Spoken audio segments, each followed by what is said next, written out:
Hay sonidos que nos acompañan toda la vida. El goteo de un grifo, el crujido de una madera vieja, el zumbido de un electrodoméstico. Nos dan una falsa sensación de normalidad, de que todo está en su lugar. Pero, ¿qué pasa cuando esos sonidos cambian? Cuando lo familiar se retuerce y lo que debería tranquilizarnos empieza a susurrarnos horrores. Permítanme contarles la historia de Elise. Elise vivía sola en una casa pequeña, heredada de su abuela. La casa tenía su encanto y también sus peculiaridades. Una de ellas era el grifo del baño. Goteaba constantemente. Plink, plink, plink. Era un ritmo constante, casi un metrónomo para sus días. Al principio era molesto, luego se volvió parte del fondo. Lo ignoraba. Una noche, Elise se despertó sobresaltada. El goteo se había detenido. Un silencio absoluto, pesado, llenó la casa. Sintió un escalofrío. Era irracional, ¿verdad? Un grifo arreglado, pero no había sido ella. Se levantó, fue al baño. El grifo estaba seco, pero al pasar la mano por la pared fría, sintió una humedad extraña. Miró hacia abajo. Había un pequeño charco de agua limpia.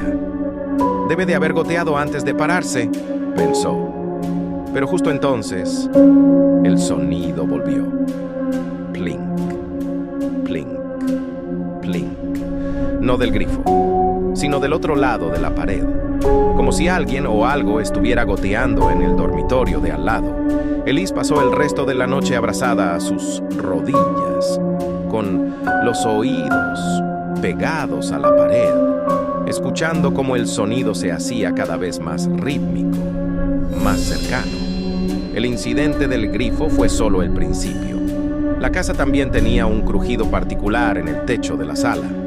Un creak seco, solo cuando la casa se asentaba por la noche. Un sonido viejo, inofensivo.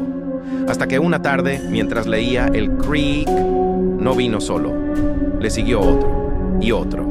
No eran los crujidos lentos de la madera, sonaba como pasos, lentos, pesados, justo encima de su cabeza. Elise se congeló. «Es el viento», se dijo. Pero las ventanas estaban cerradas.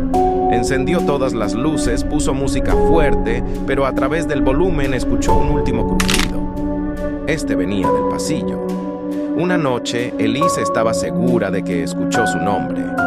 Un susurro ronco, apenas audible, que se mezcló con el crujido justo encima de su cabeza.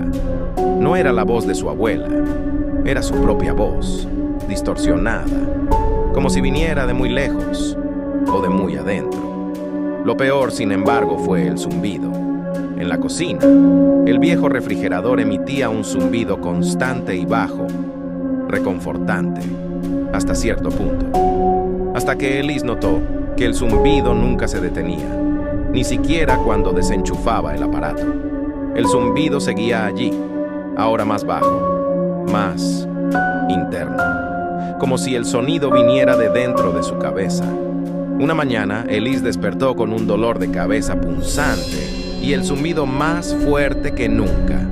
Se levantó, fue al baño. El grifo goteaba. Plink, plink, plink. Esta vez, el sonido venía de dentro de su propia boca.